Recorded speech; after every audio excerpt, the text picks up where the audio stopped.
खुश है। प्रभु की महिमा हो कि जब हम, प्रभु यही चाहता है कि हम खुश रहें, और खुश रहने के लिए कुछ चीजों की जरूरत होती है। जब हम आज चौथा वचन देखेंगे क्रूस का, और जब हम चौथे वचन की ओर देखते हैं तो इसकी भविष्यवाणी दाऊद राजा ने अपने भजन में किए, भजन संहिता 22 में, हे मेरे परमेश्वर, हे मेरे परमेश्वर, तूने मुझे क्यों छोड़ दिया, तूने मुझे क्यों त्याग दिया। अब ये भविष्यवाणी यहाँ पर पूरी होनी जा रही है कि हम इस भविष्यवाणी के वचन को देखते हैं कि मत्ती 27:46, मैथ्यू 27:46, हे मेरे परमेश्वर, हे मेरे परमेश्वर, तूने मुझे क्यों छोड़ दिया। अरामी भाषा में होता है एली एली लमा सबक्तानी, और पहाड़ी उपदेश में मत्ती 5:3 में कहा है, धन्य वे जो मन के दीन है, क्योंकि स्वर्ग का राज्य उनका है। और यहां पर जो बहुत गंभीर बात है कि छोड़ देना, त्यागना, सैक्रिफाइस, और मनुष्य के जीवन का सबसे कठिन जो भाग है वो है त्याग। त्याग के लिए अगर हम देखते हैं तो एक इंसान जब छोड़ा जाता है, माँ बाप ने छोड़ा हुआ इंसान,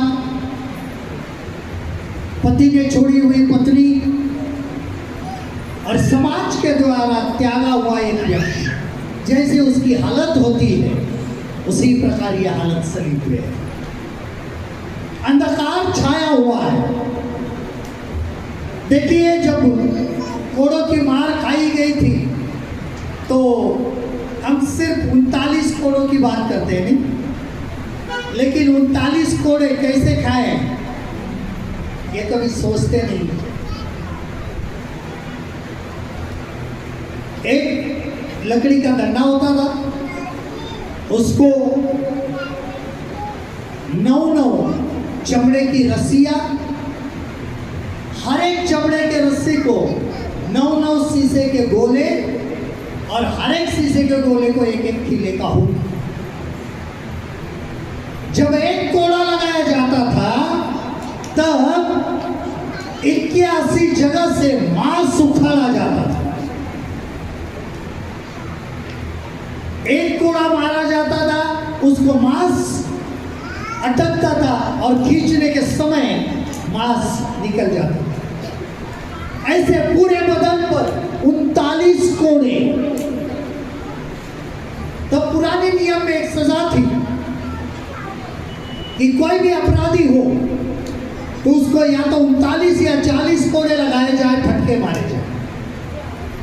यहां पर 39 कोड़े लगाए गए, क्योंकि अगर 40 कोड़े मारे जाते थे तो उसको सलीब पर नहीं दे सकते थे, इसके लिए 39 कोड़े।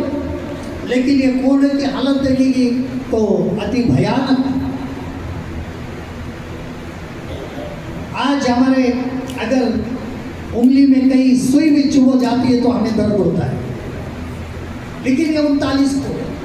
जब एक कोड़ा मारा जाता था और वो मांस लेके बाहर आ जाता था, मांस हवा में उड़ता था, और हवा में उड़ा हुए मांस जो है वो हमारे बीमारियों को खत्म कर रही थी। इसके लिए कहा है उसके कोड़े खाने से हमें चंगाई आनी चाहिए।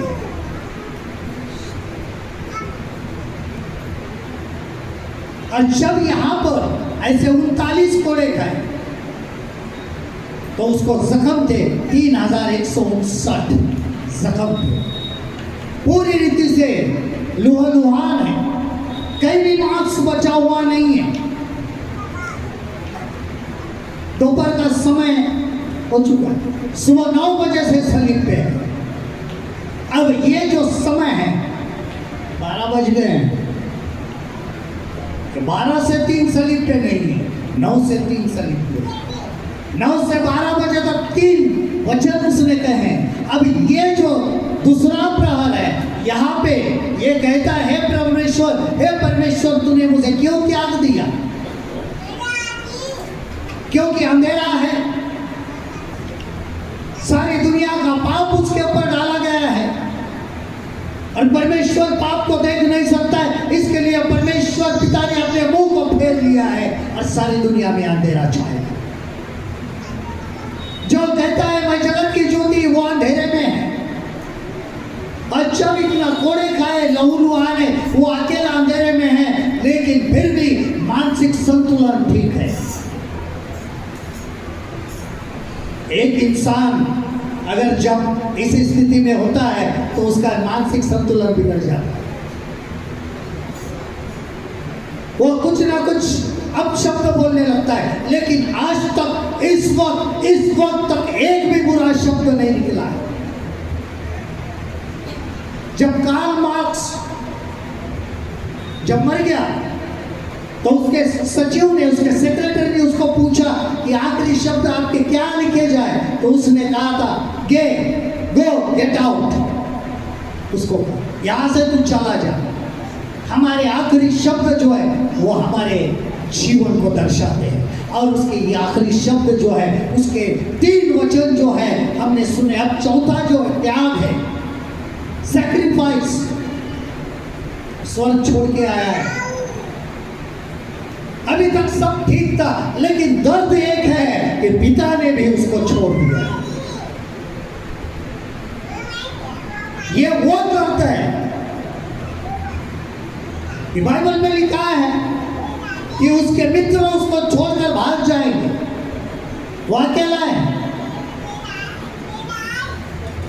अगर वो दर्द समझना है तो अगर ये जो अपनी चमड़ी है उसके ऊपर का जो पतला छिलका है, अगर आप खींच के निकालोगे तो क्या होगा? तो दर्द जो है वो शरीर पे है। पिता और पुत्र के क्या है, यहाँ पे विभक्ति है, अलग है, सेपरेशन। इसके लिए गेत्सेमनी वाटिका में उसने कहा था, हो सके तो यह प्याला मुझसे टल जाए, लेकिन हे प्रभु मेरी नहीं तेरी इच्छा पूरी हो। गेत्सेमनी का मतलब होता है कोल्हू, द ऑयल क्रशर। और परमेश्वर के न्याय के चक्के में यहां पर पीस रहा है। पूरे मनुष्य का पाप उसके ऊपर डाला गया है और ये अकेला है। हमारे जीवन में हम त्याग करना नहीं सीखते, और प्रभु के पास आना है तो त्याग करना होगा, और प्रभु के साथ चलना है तो त्याग करना सीखना होगा। जब तक हम त्याग को कबूल नहीं करते हैं, हम चल नहीं सकते। अब बहुत सारे लोग गैर मसीह से आए होंगे, जब आप प्रभु के पास आए होंगे तो शायद लोगों ने आपको छोड़ दिया होगा। यही वो बात है कि हम प्रभु को अपनाते हैं, यही वो दर्द है कि प्रभु को अपनाते हैं। जब तक हम उसके जख्म अपने अंदर नहीं लेते हैं, हम प्रभु के नहीं हो सकते। जब तक हमें ये नहीं कहा जाता है हाँ ये मसीह लोग हैं, तुच्छता से नहीं कहा ये मसीह लोग हैं, तब तक हम प्रभु के नहीं हो सकते। मारा कूटा गया था, मनुष्य ने त्यागा हुआ था, परमेश्वर की मर्जी हो गई कि उसको कुचले, वो कुचला गया। त्याग ये जो शब्द है, क्यों छोड़ दिया, ये बहुत भयानक है। यहाँ पे अंधकार है और यहाँ पर परमेश्वर की दिवस जो है वो हमें प्रकाशित होती है। परमेश्वर का वचन, ये परमेश्वर का वचन है। जब कलीसिया में दिवट होती है तो दिवट उस समय जो थी, आज परमेश्वर के वचन का काम है, ये उजाला है। क्योंकि बाइबल कहती है तेरा वचन मेरे मार्ग के लिए दीपक और मेरे मार्ग के लिए उजाला है। वचन नहीं है तो अंधकार है। जो वचन पे नहीं चलता है तो वो त्यागा हुआ व्यक्ति है। जब हम वचन से दूर जाते हैं तो परमेश्वर से हम दूर चले जाते हैं। हमारी प्रार्थना जो होती है सुबह बिस्तर में होती है, रात को बिस्तर में होती है। सुबह उठते वहीं पे प्रार्थना करते बैठे, वो जब क्या किया पता नहीं है। फिर सुबह दिन भर यहाँ पे वहाँ पे कुछ काम को गए, यह किया वो किया, मटर गश्त की, सीधा रात को बिस्तर पे आमें सो गए। ये हमारी प्रार्थना की अवस्था है, त्याग नहीं है। क्या सैक्रिफाइस किया है अभी तक हमने, क्या छोड़ा है प्रभु के लिए?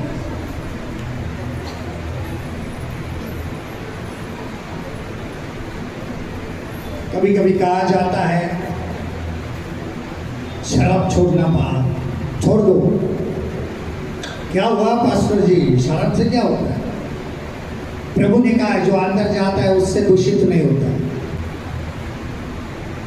फिर से वचन कहते, बाइबल में लिखा है वो खाते पीते आया है मनुष्य का पुत्र, खाते और पीते। तो हमने उसको शराब से जोड़ दी। ये हमारा कहने का मतलब होता है, खाना पीना हुआ क्या नहीं, ये बोलने का तरीका है, लेकिन उन्होंने वहां पे जोड़ दिया, पिया तो कुछ नहीं होता।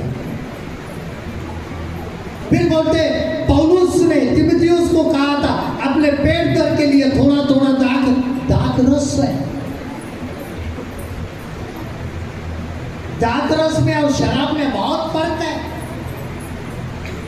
वहां पे तो जो शब्द आए वो अलग अलग है। शराब के लिए आया है शेकार और दाखरस के लिए आया ओनियस, और दोनों का ट्रांसलेशन हो गया वाइन।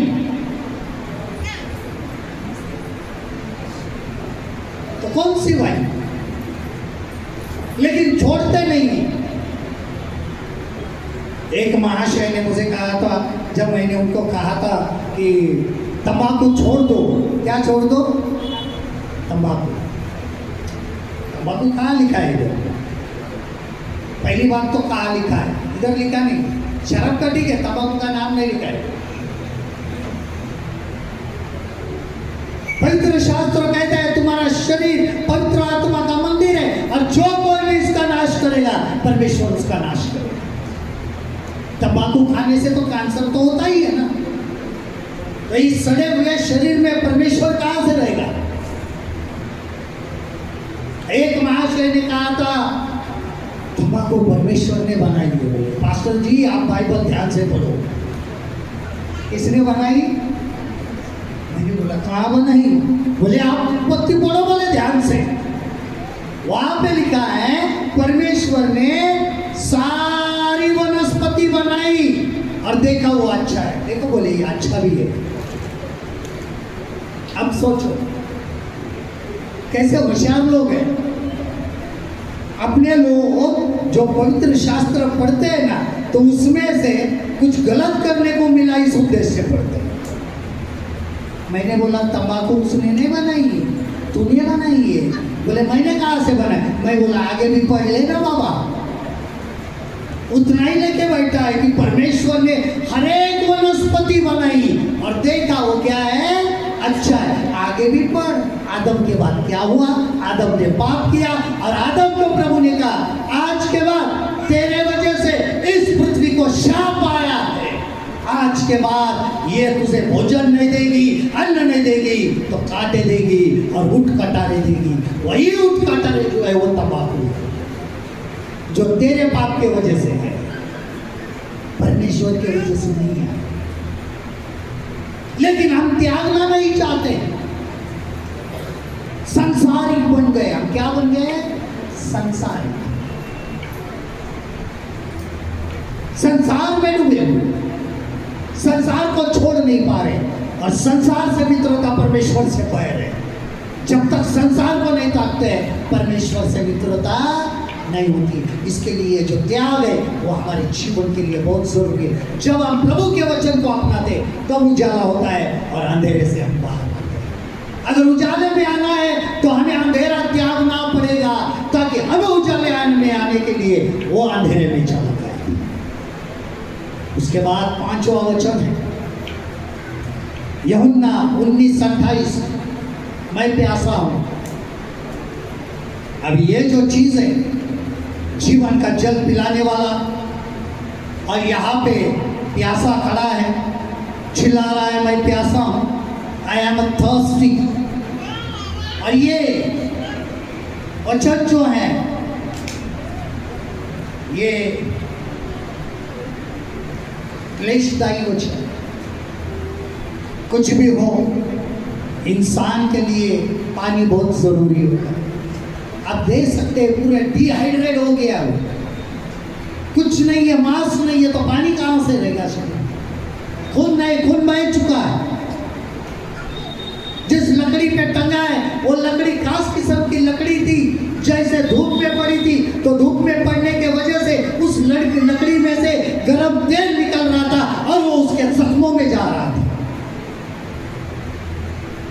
और उस वक्त वो कहता है मैं प्यासा हूं, क्योंकि बाइबल कहती है धन्य है वे जो धन के भूखे और प्यासे हैं, वो तृप्त किए जाएंगे, वो आसूदा होंगे। और यहाँ पे यजरा की किताब में हमें यजरा 6:9 में तेल यानी पवित्र आत्मा दिखाई देती। यीशु मसीह ने त्योहार के वक्त और अखमीरी रोटी के त्योहार के वक्त कहा था जो कोई भी प्यासा हो मेरे पास आए और जीवन का जल सेंध में पिए, तो उसमें से जीवन की नदियां बह निकले। वो पवित्र आत्मा के विषय में कह रहा था, उस तेल के विषय में कह रहा था जिसके द्वारा हम तृप्त होने वाले।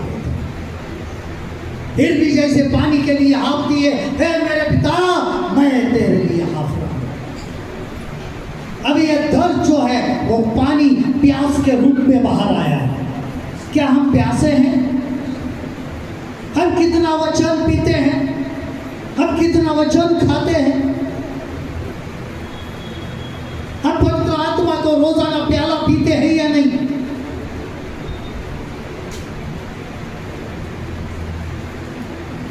जब तक हम पवित्र आत्मा का प्याला नहीं पिएंगे हमारी प्यास बुझने वाली नहीं है। जब हम सामने स्त्री की ओर देखते हैं तो वो कहता है अगर मैं कौन हूं तुझे पता होता था तो तू मुझसे पानी मांगती थी, तो फिर तुझे पानी की जरूरत नहीं। कितने प्यासे हैं, कितनी प्यास लगी हमें, कितना रोजाना पवित्र आत्मा का प्याला पीते हैं, अभिषेक को पीते हैं।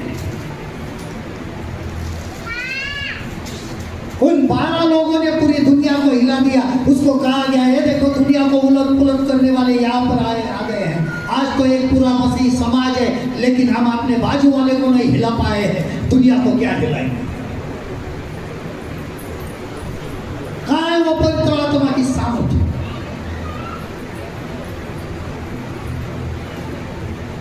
पवित्र आत्मा की सामर्थ्य आती है तो दुनिया हिल जाती है, लेकिन हम दुनिया नहीं हिलाते, हम खुद ही हिलते हैं।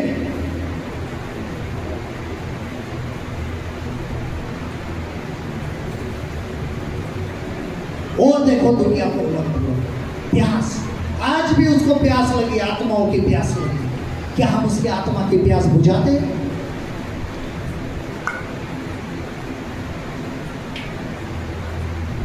जब तक हमारी प्यास नहीं बुझाते हम उसकी भी प्यास बुझा नहीं सकते, क्योंकि हम वो पानी पीते ही नहीं, वो जीवन का जल पीते ही नहीं,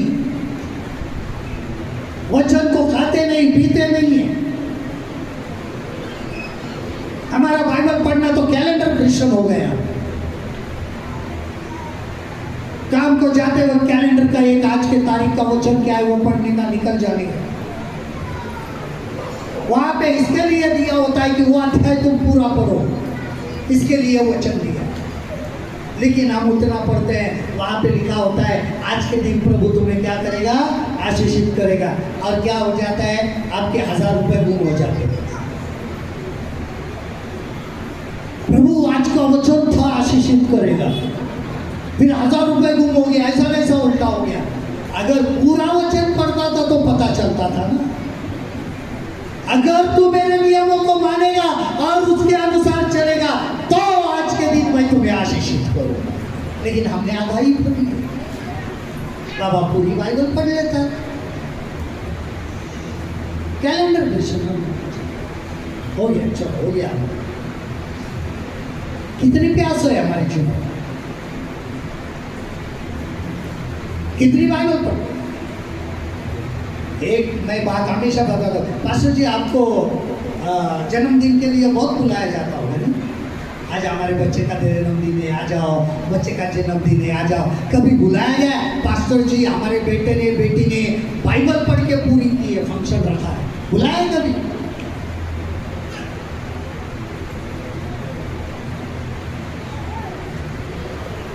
कितने साल की हो गई बेटी बेटा?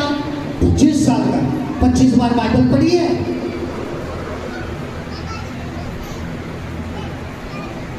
शादी के लिए शादी जमाने जाते, क्या किया, काम क्या करती है, कितनी पढ़ी लिखी है, क्या करती, कभी पूछा है बाइबल पूरी पढ़ी है? कहां से पढ़ेंगे? माँ बाप ने नहीं पढ़ी तो बेटे कहां से पढ़ेंगे?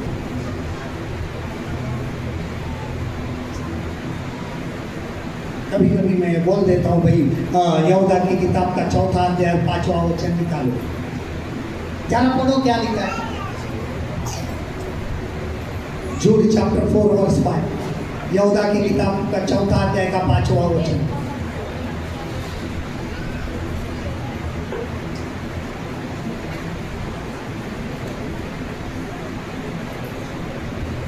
प्रकाशित वाक्य के पहले यहूदा की पुस्तक 4था अध्याय 5वां वचन।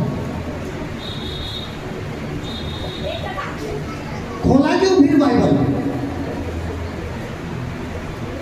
यही तो हमारी प्रॉब्लम है, हमें पता नहीं एक ही अध्याय है। इसका मतलब है यहाँ पे पता चलता है हम बाइबल कितना पढ़ते हैं। जो हम भी ढूंढने लगे रेस में कौन पहला निकलता है, अध्याय तो एक ही है। प्यास नहीं है ना?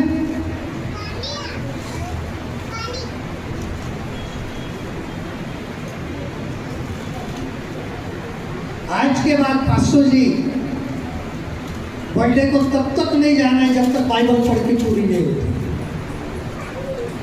पहले बाइबल पढ़ो पूरी, जब तक बाइबल पूरी नहीं पढ़ोगी शादी भी नहीं करनी,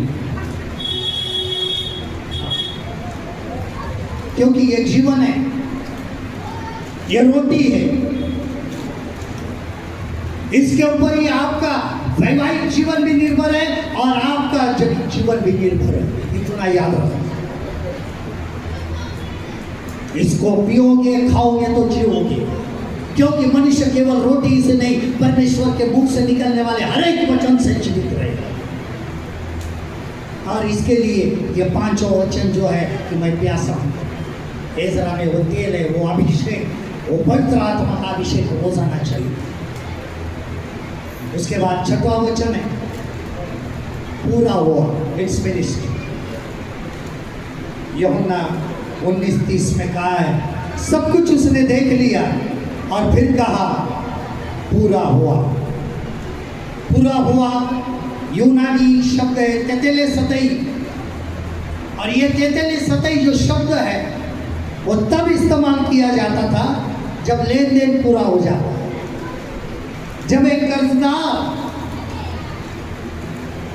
पूरा कर्जा चुकाता है तो जिसने कर्जा दिया है वो लिख के देता था तेतेलेसतई, यानी पूरा हुआ। आज के बाद कोई भी लेन देन बाकी नहीं है। और हम यहाँ पर देखते हैं कि प्रभु यीशु मसीह ने अभी तक सब कुछ देखा, सब कुछ यहाँ वहाँ जांचा और फिर कहा पूरा हो। उत्पत्ति से लेके तो उसके जन्म तक और सलीब को जाने तक उसने भविष्यवाणियों को जांचा। हर एक भविष्यवाणी यहाँ पर पूरी होती नजर आई। एक भविष्यवाणी बाकी है कि मैं मेरी आत्मा तेरे हाथ में सौंपता हूं। ये 7वां वचन में कहा जाएगा, लेकिन उसके पहले सारी बातें पूरी हो गई।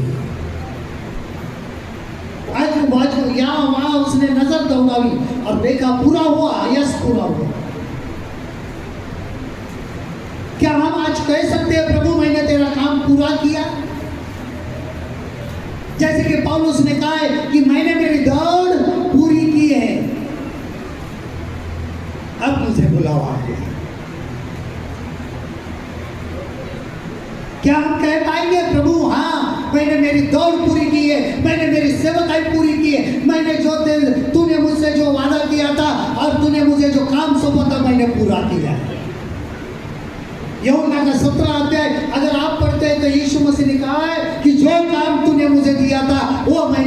ऊपर पूरा किया, इट्स फिनिश्ड, तेरे सतही पूरा हुआ।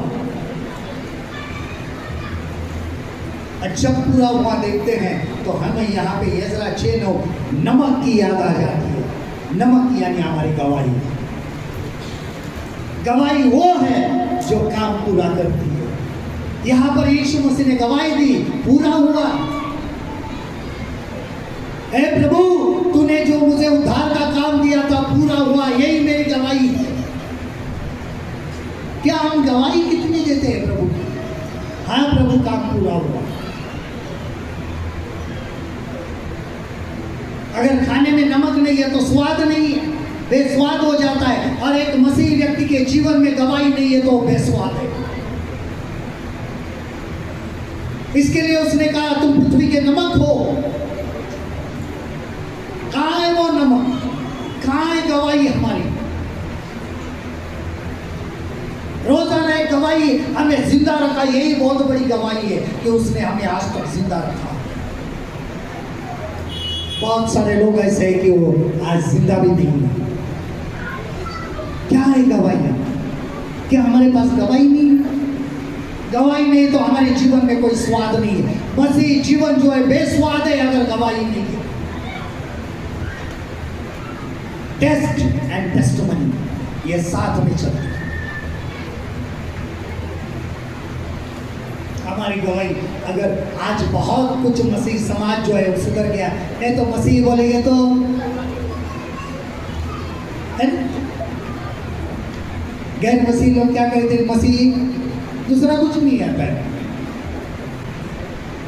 हमारी गवाही ये है,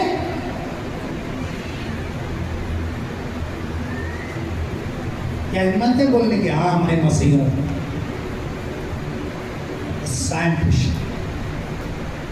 शर्म आती है कभी कभी मैं मसीह बोलने की। इसके लिए यीशु मसीह ने कहा था जब तुम मुझे संसार के सामने कबूल करोगे तो मैं स्वर्ग में परमेश्वर के दूतों के सामने तुम्हें कबूल करूंगा। क्या है हमारे पास गवाही? ये गवाही है पूरा हुआ, इट्स फिनिश्ड। प्रभु मैंने मेरी दौड़ पूरी की है, तेरे नाम को रखा है, तेरे नाम को मैंने पवित्र मान के रखा है, तेरे नाम को मैंने प्रचार किया है। अब मेरा आने का समय आया है, मैं खुशी से आता हूँ। इट्स फिनिश्ड, तेरे सतही पूरा हुआ। क्या हम पूरा कर पा रहे हैं प्रभु का काम? क्या हमने दौड़ पूरी की है? पौलुस कहता है दौड़ पूरी की है, मैंने पुरस्कार को पा लिया है। कहाँ है हमारे पुरस्कार? दौड़ो, ऐसे दौड़ो कि पुरस्कार पाओ और कहो कि मैंने मेरा काम पूरा किया। प्रभु मैं आने को तैयार हूं, मैंने काम पूरा किया। क्या प्रभु आएगा तो गारंटी आपने काम पूरा किया है, आप उसके साथ जाएंगे? क्या आपको विश्वास है प्रभु हाँ आप आओगे तो मैं आपके साथ आने वाला हूं क्योंकि मैंने काम पूरा किया है, मैंने तेरे नाम की रखवाली की है, मैंने तेरे पवित्र नाम को पवित्र हमारे जीवन में रखा है। क्या मैंने काम पूरा किया है? क्या मैं अधिकार से कह सकता हूं इट्स फिनिश्ड, ये पूरा हुआ? प्रभु यीशु मसीह के बाद में एक ही व्यक्ति है जो पौलुस कहता है कि मैंने मेरी दौड़ पूरी की। कहाँ है हमारा मसीह जी? हर साल सिर्फ हम ईसीजी क्रिश्चियन बने। कौन से? ECG, Easter, Christmas, good Friday, ये 3 दिन ही मसीह रहते हैं हम, साल में 3 बार। अभी ये अप्रैल महीना है, आज 3 तारीख है, क्योंकि ये पूरा महीना है। आज से बराबर 9 महीने के बाद फिर से बच्चा पैदा करेंगे, क्रिसमस आ गया। फिर से 40 दिन के उपवास, फिर से सलीब पे चढ़ाएंगे, फिर से पुनरुत्थान करेंगे, फिर से पैदा करेंगे। अरे कब शादी कब करोगी उसकी? आज उसका दूसरा आने का समय हुआ है, हम ईसीजी ही बन के जी रहे हैं। क्या तैयार है हम? क्या मैंने काम पूरा किया? क्या दुल्हन तैयार है? क्या दुल्हन सजी हुई है?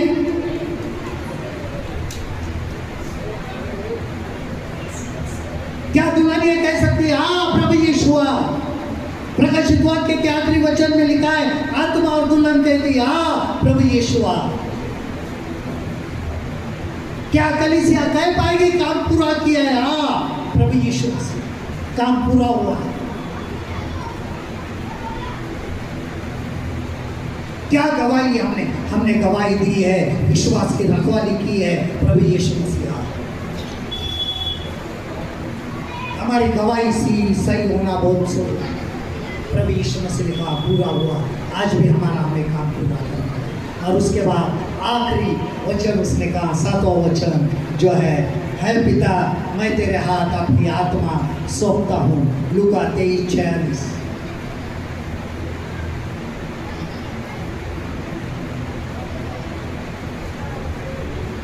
यह विजय का उद्गार है, विजय का वचन है। कौन सा जीवन जी रहे हैं हम? 4 किस्म का जीवन।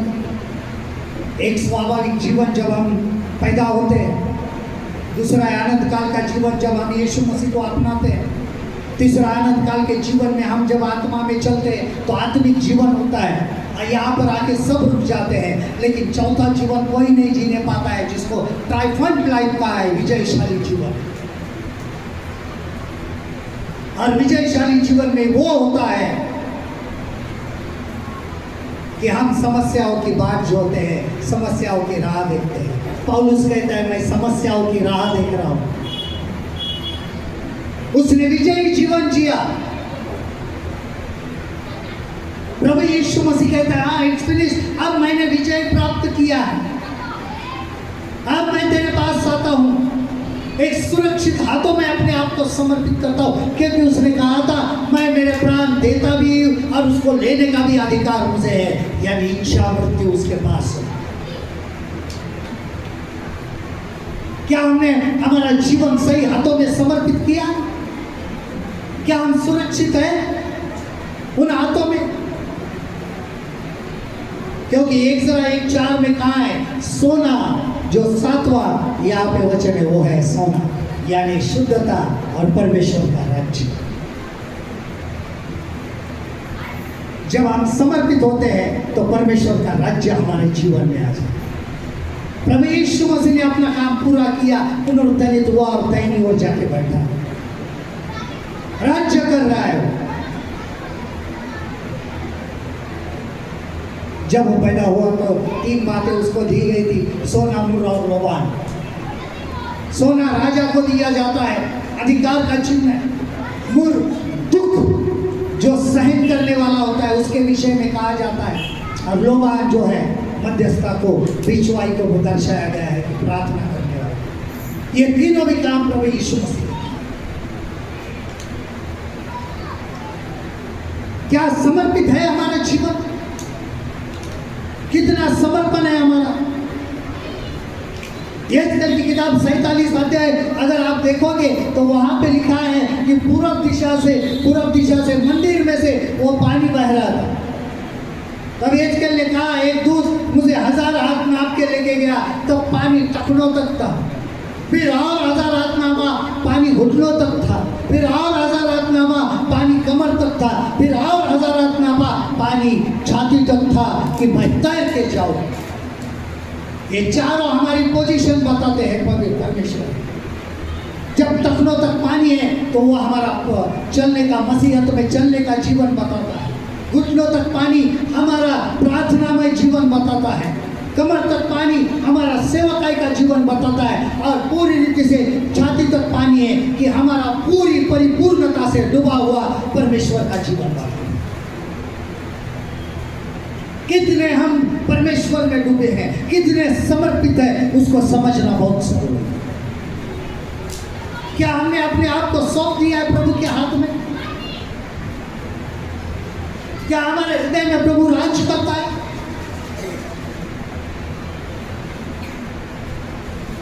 हमारे दिल में संसार है या प्रभु है? प्रभु मैंने दिल तो मेरी बीवी को दिया, तुझे क्या दूं?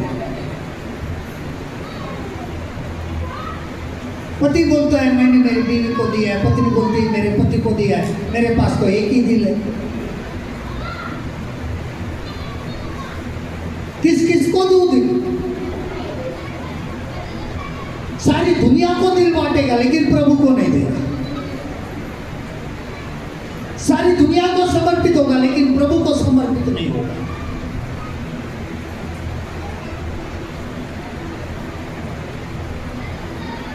वैसे भी हमारे सर की बात एक ही सर है ना, एक ही।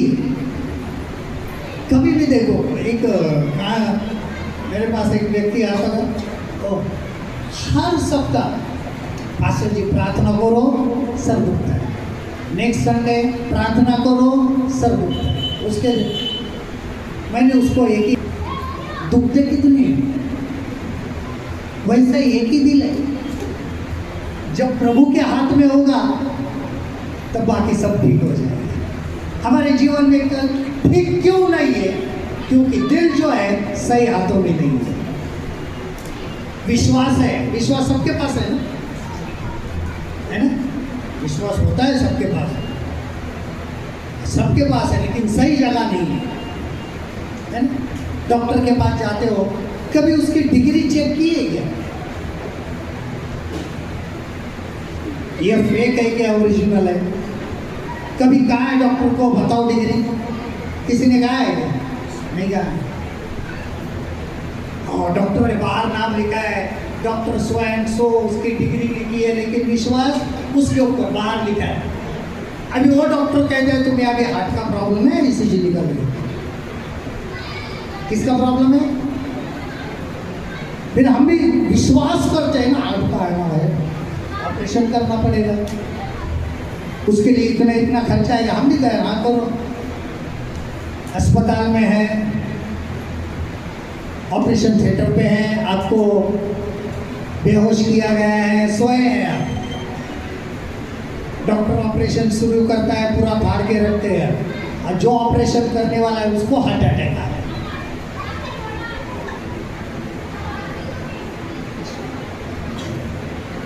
उसने कभी बताया नहीं आपको उसको भी प्रॉब्लम है? कभी सोचा है क्या होगा?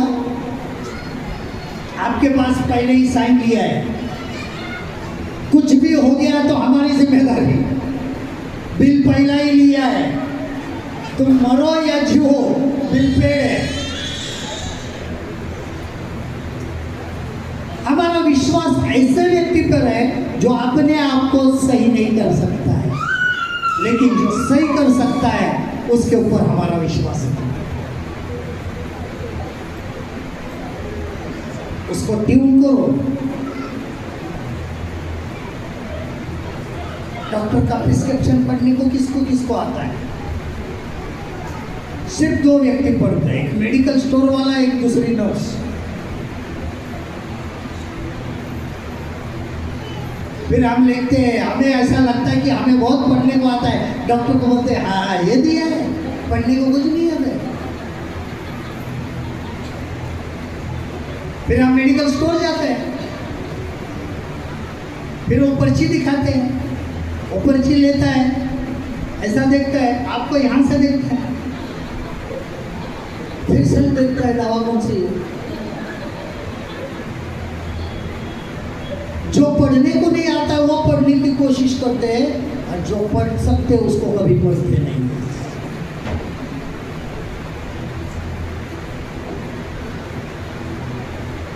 विश्वास किसके ऊपर? जिसका खुद का हार्ट प्रॉब्लम है। उसने बताया तुम्हें हार्ट प्रॉब्लम है, हमने मान लिया, 15 लाख खर्चा आएगा। अभी यीशु ने 15 लाख बचा है तो 15 लाख का क्या करोगे?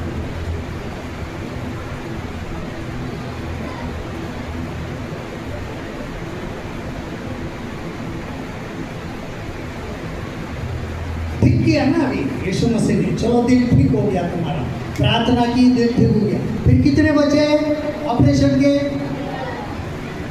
उसका क्या किया?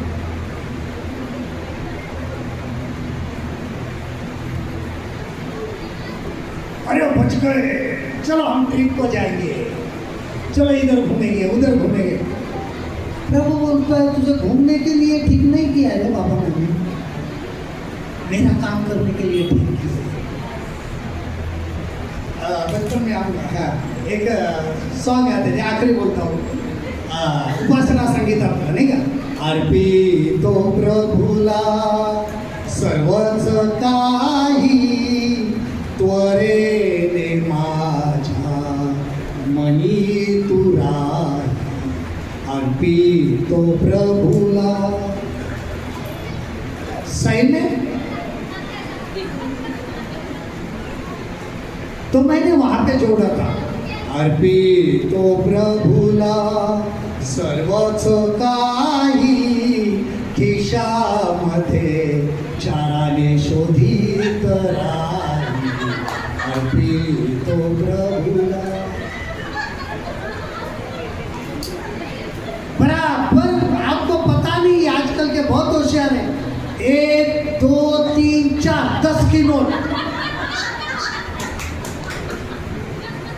गिन के रखे होते, कौन से नोट के बाद कौन सी नोट है। नहीं तो बाकी का तो ऑफरिंग बॉक्स में तो म्यूजिक तो बजती ही है चिल्लर की, टिंग टॉन्ग टिंग टॉन्ग टैंग टॉन्ग। वर्शिप के बाद उसकी वर्शिप है, समर्पित जीवन नहीं है।